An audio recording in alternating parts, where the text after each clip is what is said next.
अस्सलाम वालेकुम, मैं तुम्हारा वीरा फरमान हुसैन ते मेरा चैनल ले फरमान खान व्लॉग ते हुण अदा तुहां को एक गरीब को मिल बैसो ते ए सी देख गिनो सोन वाली भी चेंदे बर्फी भी चेंदे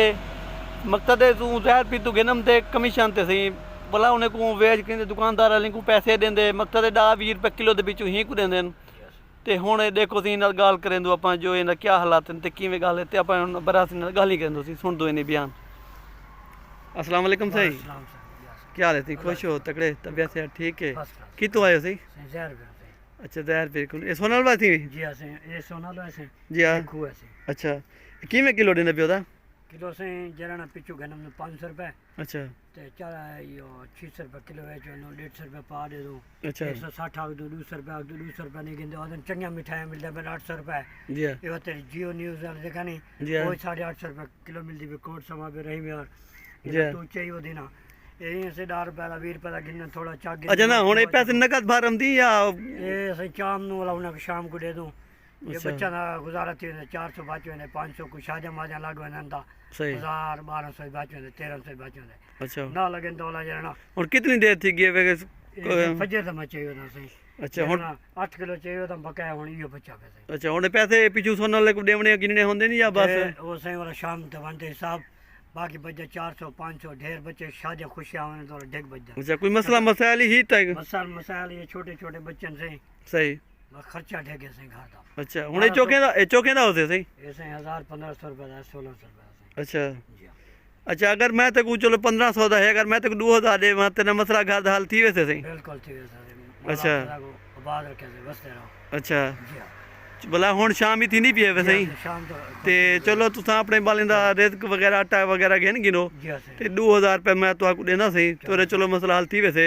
तुसां ए दित्ती वञो चलो घर वक्ती बालें दे विच पुज वैसो बाल वाला खुश थी वेंदन से बा जने वक्ती बाल वेंदो ना जी बाल खुश थी वेंदन सही सही सही शादियां खुशियां होंदियां ना वक्ती विच विक वेंदी वाला घर पुज वेंदा रहंदो वक्ती वेले ना सही सही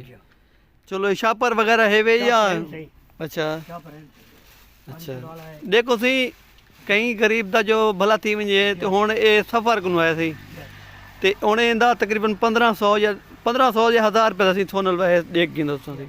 चले को गरीब कुछ 2000 रुपए देंदे पियो इंदा सोनल वाला गिनदे पियो वक्ती तौर ते घर वेसे आदा पिया सी घर दा राशन वगैरह आटा वगैरह भी क्या नहीं शापर दा किलो किलो वाले ना 10 किलो वाले ते बालें दा चलो आटा वगैरह गिनते बालें दे विच घर दे विच शरीक पुज वैसे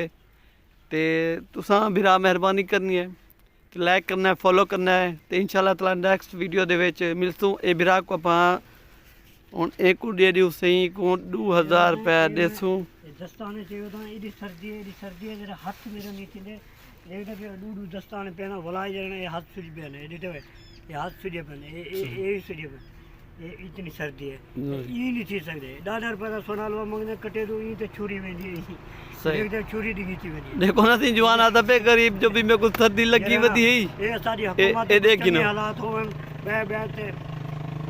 समझी सही ते हुन देखो चा सी ये जवान गरीब दा चलो को देंदे पियो ते रोली वेंदी है समझी सही ते हुणे को देंदे पियो 2000 रुपए ते 1500 या 1000 रुपए जवाना क्या चलो वक्ती तरह पे बालें दे आटा वगैरह गिनते बालें दे विच घर शरीक थी वैसे थी हुण आपां को सी पैसे देंदे पियो ते ए हुण जवान अपने को ना हाँ चलो अल्लाह सी खुश रखे थे को हाँ चलो सी अच्छा सी लाइक करियो फॉलो करियो नेक्स्ट वीडियो इंशाल्लाह तो आपको बिरा को मिलसूं।